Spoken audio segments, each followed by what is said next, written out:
¿Qué tal? Estamos de regreso.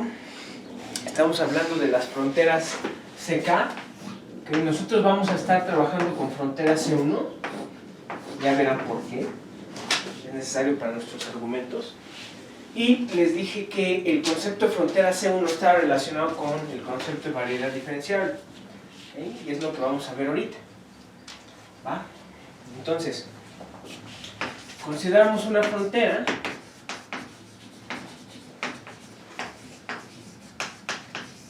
de clase C1. ¿Sí? Entonces, de entrada, lo más importante de estas fronteras, o sea, inmediatamente después de la definición, es que podemos encontrar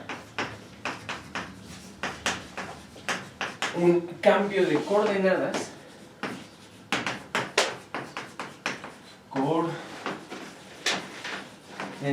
alrededor de la frontera de omega, de tal manera que enderece la frontera. ¿Sí? Siempre vamos a poder hacer eso. ¿Ok? Entonces, sea x0, que pertenece a la frontera de omega, y sean r y gamma, como en la definición 3. ¿No? Bien. Voy a abrir porque siento mucho calor.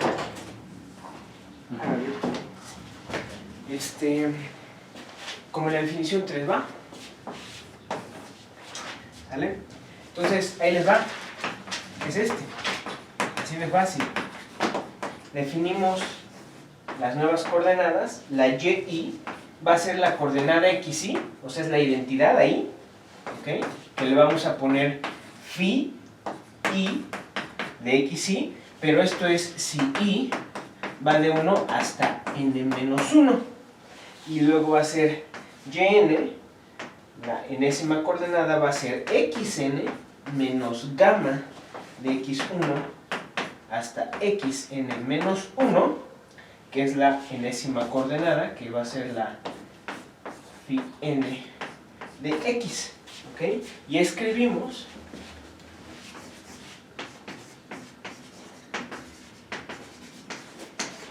y y igual a phi de x. ¿Sale? Entonces, vamos a hacer un ejemplo. Para n igual a 2, nuestro cambio de coordenadas es y1 igual a x1 y y2 igual a x2 menos gamma de x1. ¿Sale? Bueno, ¿a qué se refiere esto? Fíjense.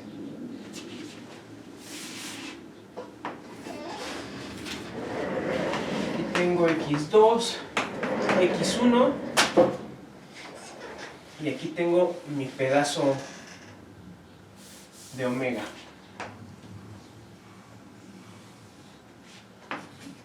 Esta es la frontera de omega. Entonces aquí está nuestro punto x0. ¿Sí? Ahí está x0 y como estamos suponiendo que es de clase C1, hay una bola alrededor de x0, de tal manera que la intersección con omega queda por arriba de gamma. Este pedazo,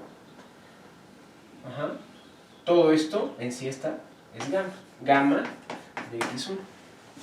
Entonces creo que el cambio de variable que se está proponiendo es bastante simple de entender, ¿no? Porque, ¿qué está haciendo? La coordenada, fíjense, la coordenada plana, la coordenada horizontal, la está mandando al mismo lugar.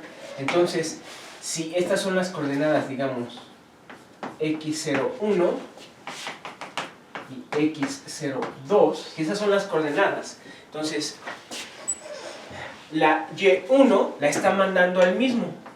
y1 va a ser x01, ¿sí?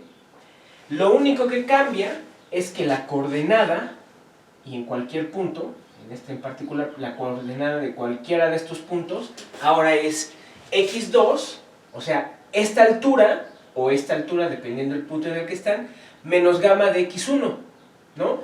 Es decir, sin este mismo pedazo. Es decir, ¿qué está haciendo? La está aplanando, ¿no? Entonces, ahora esto, si piensan en la bola, ahora lo que va a pasar con esta bola es que se va como a deformar, va a caer al plano, pero como aplastada, ¿no? Simplemente piensen, o sea, este punto de aquí, cualquier punto en la frontera le restas gamma de x1, ¿no? Entonces le estás restando exactamente su altura, se aplana. Y cualquier punto acá le estás restando esta altura, ¿no? Esta misma acá. Entonces, ¿sale? ¿Ok? Entonces, ¿qué es lo que está pasando? Esto como que se deforma cuando cae. Esta bola se deforma porque se está aplanando la frontera. ¿Sale? Por eso. ¿Ok? Entonces, esto es y igual a phi de x. ¿Sí? Entonces, fíjense además que ¿quién es el jacobiano de este mapeo? ¿Quién es? Es y1 respecto de x1, luego y2 respecto de x1 menos gamma prima de x1, ¿ok? Luego y1 de x2 0 y y2 de x2 1, ¿ok? Que es distinto de 0 y por lo tanto el mapeo es un difeomorfismo. ¿Okay? El mapeo phi es un difeomorfismo en dos variables. ¿Sale? Esto según el teorema de la función inversa. Es un difeomorfismo. ¿Cuál es el punto entonces? Que cualquier pedazo de la frontera es difeomorfo a Rn-1, en este caso es R porque n es 2. Es difeomorfo a Rn-1. ¿Ok? Entonces otra vez, cuando tienen una frontera suave, una frontera C1, alrededor de cualquier punto en la frontera hay un abierto, de dimensión n-1, ojo, hay un abierto de tal manera que ese abierto, hay una vecindad en la frontera, mejor dicho, hay una vecindad en la frontera, que esa vecindad es difeomorfa a el espacio Rn-1, a un abierto en el espacio Rn-1. Esa es la definición de variedad diferenciable, salvo el desacoplamiento de abiertos, que también se puede hablar en principio, aquí, ¿ok? ¿Sale? Entonces, lo que estamos pidiendo es eso, que la frontera sea difeomorfa a Rn-1, a un abierto en Rn-1. ¿Sí? Entonces ahora la frontera vive acá. ¿Sale? Entonces, en varias variables, el mapeo sigue siendo un difeomorfismo. ¿Quién es? Aquí está. ¿Quién es el determinante, el jacobiano en este caso?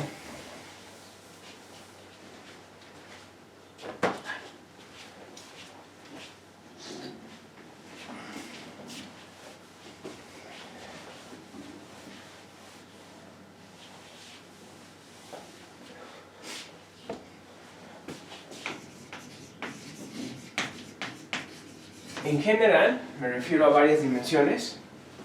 ¿Quién es el jacobiano? ¿Quién es el jacobiano?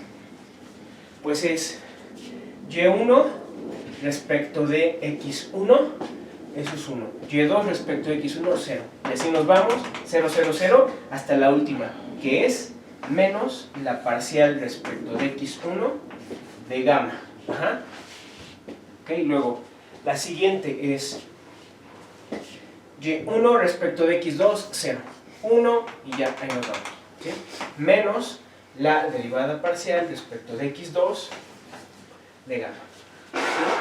Así nos vamos a ir, vamos a obtener un tipo como de identidad hasta acá, ¿sale? Y en el enésimo caso van a ser puros ceros, ajá, y el último va a ser 1. Ajá. Ahí está. ¿Sí? Así nos vamos. ¿Y quién es el determinante en este caso? ¿Ok?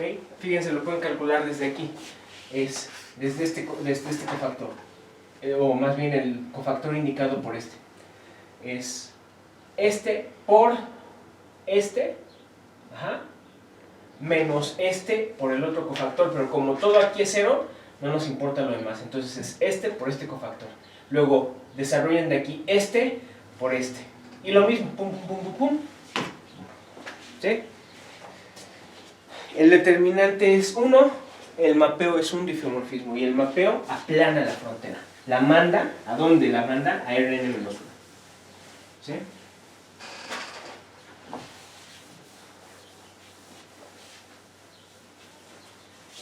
Ok.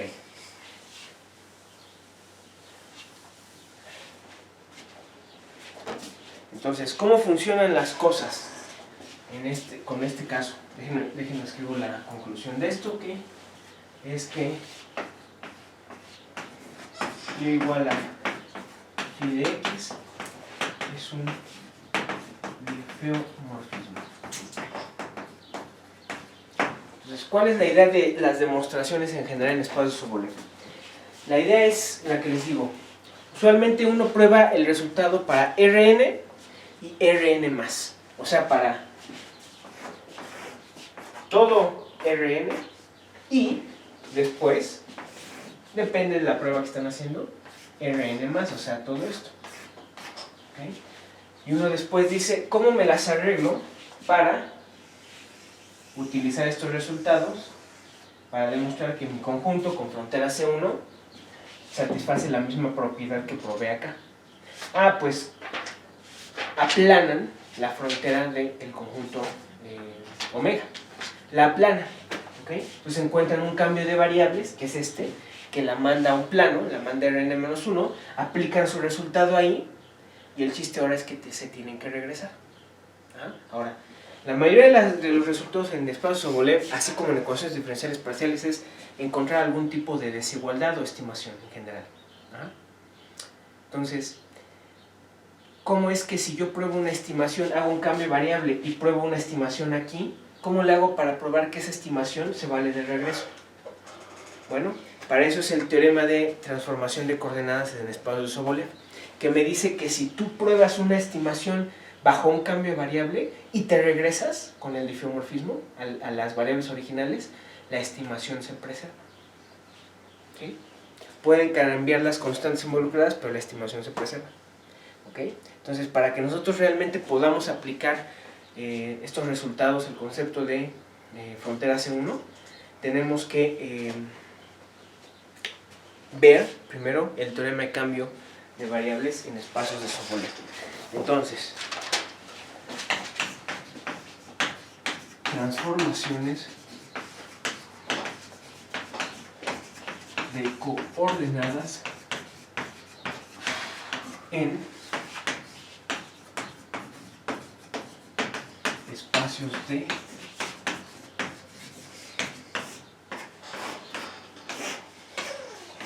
Sobolev, ¿sí? Entonces sea phi una transformación biyectiva, ¿okay?, que va del conjunto omega que está contenido en Rn, abierto y acotado, ¿sale?, en G, contenido en Rn, ¿sale?, con inversa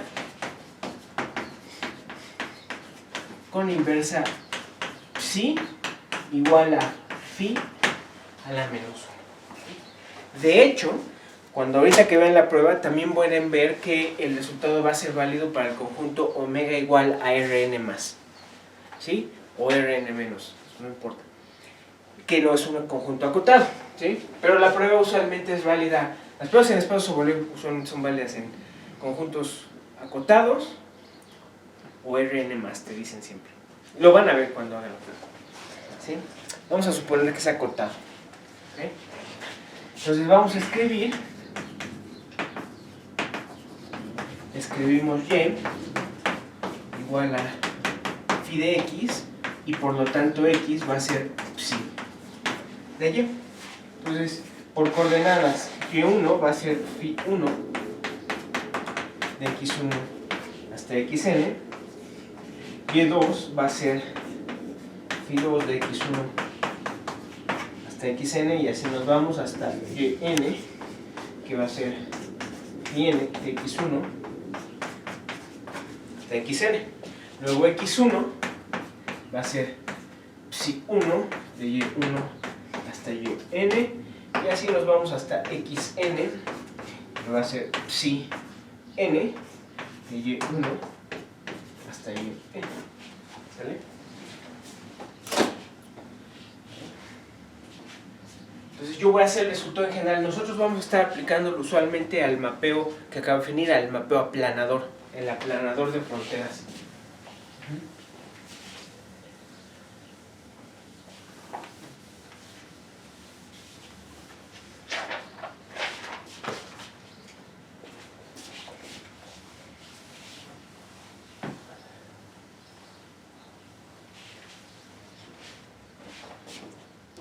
Entonces fíjense, si ustedes tienen que U es una función medible, ¿okay?, sobre omega, vamos a definir un operador. Definimos el operador A de U sobre G, ¿okay?, como A de U en Y es igual a U evaluado en psi de Y. Y a esto le ponemos U. ¿Va? Entonces, ¿qué es lo que están haciendo? Lo que están haciendo es algo muy parecido a lo que hacen en geometría del push forward y el pullback. Tú tienes una función definida sobre omega. ¿Cómo la defino sobre G, el difiomorfo de omega? ¿Cómo le hago? Pues simplemente recuerdo que X, por el difiomorfismo, se escribe como psi de Y, y entonces esto es más bien la representación de U, pero sobre G, ¿no? Por eso le ponemos A de U es igual a esto, ¿no? Es U de X, nada más que X es psi de Y. Entonces, A de U ahora es una función definida sobre G. Entonces, este operador es el suena raro, pero es el operador cambio de coordenada. Entonces, fíjense, supongamos que phi es suave, ¿ok? Y existen constantes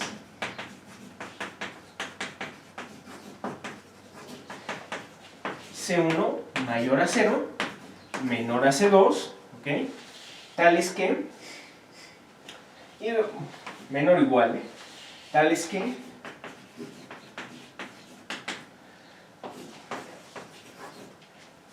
el módulo del determinante de la matriz jacobiana, o sea, el jacobiano, es menor o igual que C2 y mayor o igual que C1. ¿Sí? Entonces, en particular, C1 es positivo, o sea que esto es un bifomorfismo. ¿Sí? Entonces, estamos asumiendo, yo ya lo había dicho, una transformación biyectiva, y el hecho de que esté hablando de que tiene derivada, o sea, estoy asumiendo en particular que tiene primera derivada continua, para aplicar mi teorema de función inversa. ¿Sale? Entonces, esto es un difeomorfismo.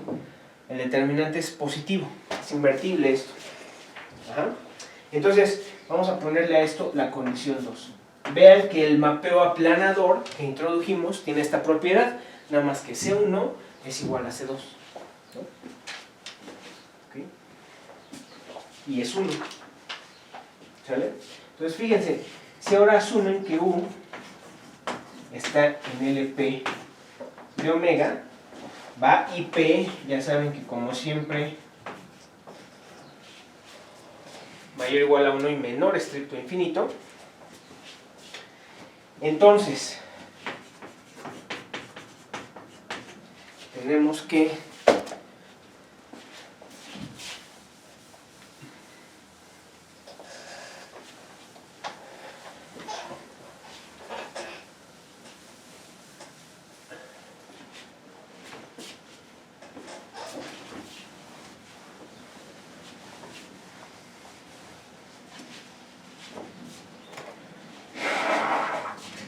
tenemos que, entonces, la integral sobre G del módulo de A de U de Y a la P de Y, esto es la integral sobre G de U de psi de Y, nada más escribir la definición de Y. ¿Ah? Pero vamos a aplicarle el teorema de cambio de coordenadas, ¿no? Entonces el teorema de cambio de coordenadas me dice que esto es la integral sobre omega de U de X a la P, es decir, estoy haciendo el cambio de variable psi de Y igual a X, y me sale el módulo del determinante de la phi de X ahora. ¿Ok? Puro cambio de variable. ¿Va? Y por 2,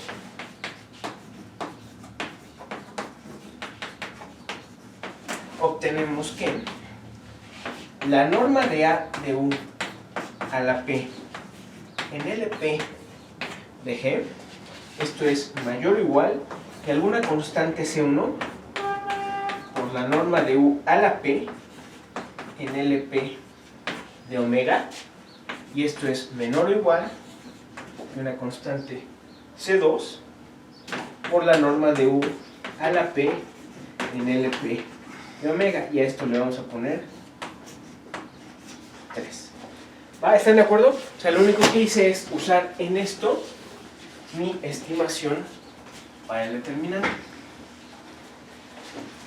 ¿Sale? Es lo único que hice. ¿Ok? Y eso es a lo que quiero llegar.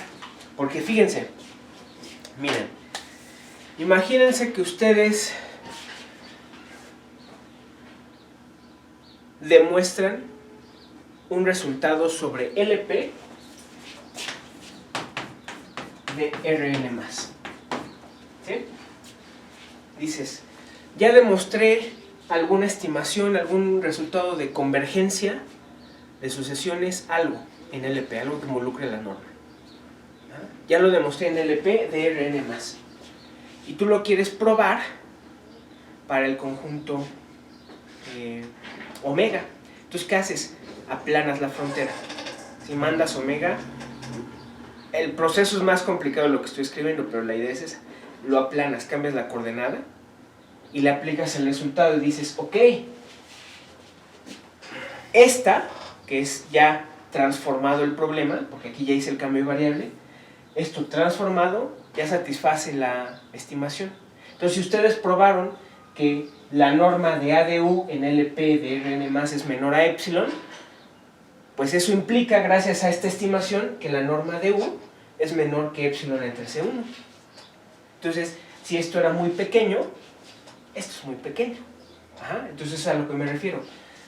Si ustedes prueban un resultado para el cambio de coordenadas, también se vale para las coordenadas originales, ¿no? Si esto era más pequeño que epsilon, esto también más pequeño que epsilon entre C, punto, ¿no? Y por otro lado, si ustedes prueban que esto es más pequeño que epsilon, o es menor o igual que alguna otra cosa, pues esto también.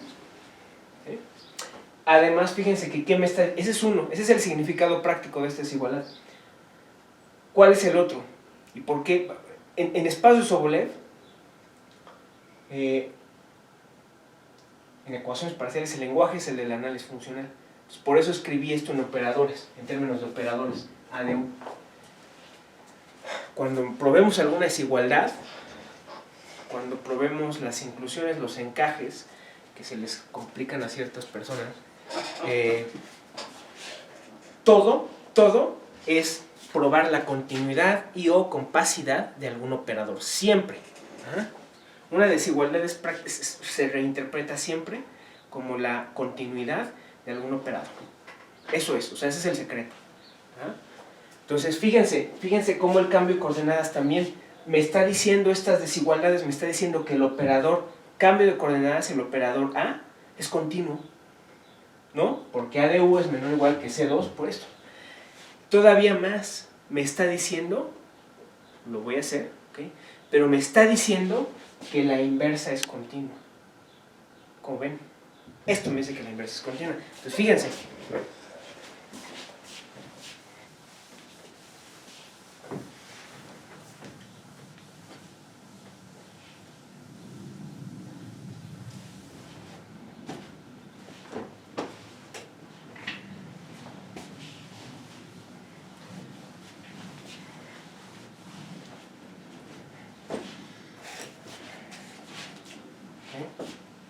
Entonces ahora notemos, vamos a hacer lo opuesto. Notemos que si W está en LP de G ahora, entonces pues la función W es una función de Y. Ajá. Está en variable Y, ¿sí? Acuérdense que Y está en G. Entonces, ¿eso qué quiere decir? Que Y es igual a phi de X, de acuerdo con nuestro geomorfismo. Y con X que pertenece a omega. O sea, para cualquier Y existe una X tal que Y es igual a phi de X. ¿Sí? Entonces podemos definir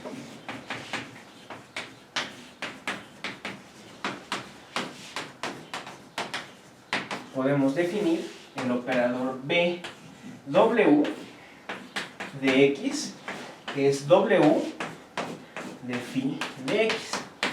¿Sí? Entonces, si ven, estoy haciendo lo opuesto. Hace rato a una función que dependía de la variable X, le asocié una función que dependía de la variable Y. Y aquí estoy haciendo el regreso. A una función que depende de variable Y, le asocio una función que depende de variable X. ¿Quién creen que es B? Pues es el inverso de A. ¿Vale? Porque dice que entonces, por el mismo argumento, exactamente el mismo argumento, B de W está en LP de omega. Ahora, por exactamente el mismo argumento que este de acá. ¿Sí? Está en LP de omega y se tiene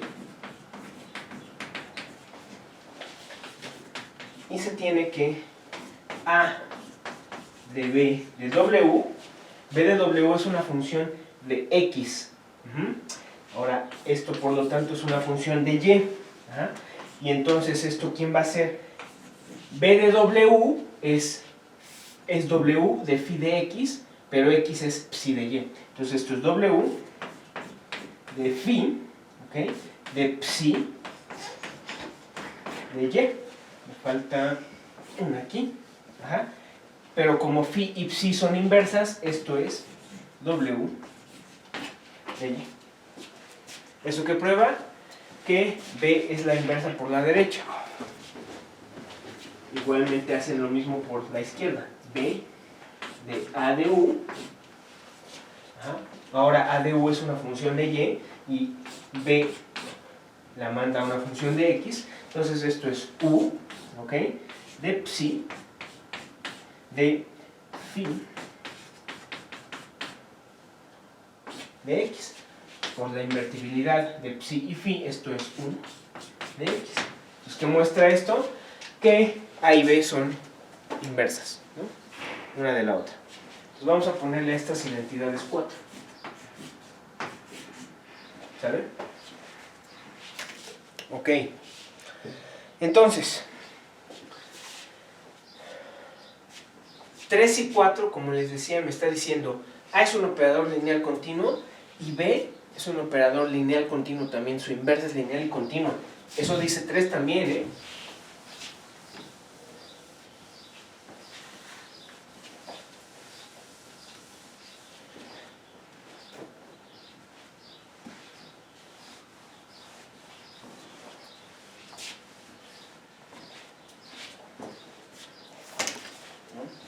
Por lo tanto,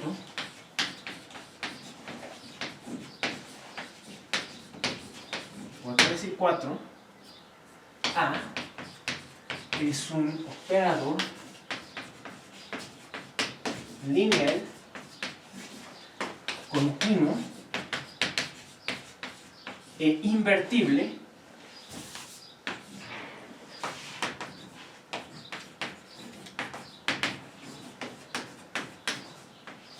invertible de LP omega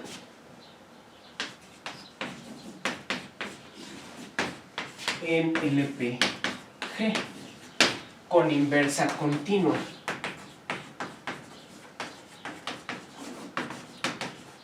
¿Okay? Obviamente ahora de LPG en LP omega.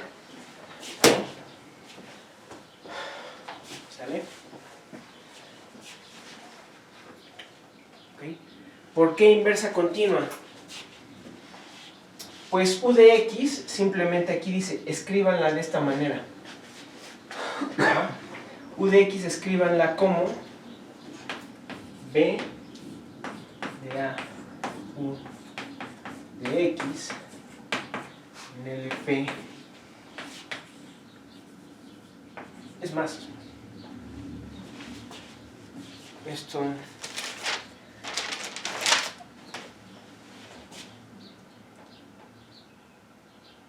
sí es una manera muy explícita de hacerlo, pero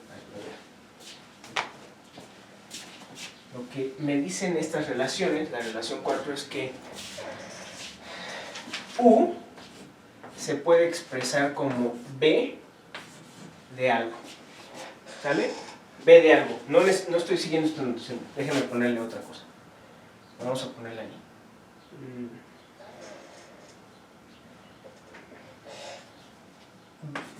B de B, ¿no? Entonces, son invertibles, eso quiere decir que U, función LP sobre omega, se escribe como B de B. ¿Ok? Entonces, ¿eso qué quiere decir? Que B de B a la P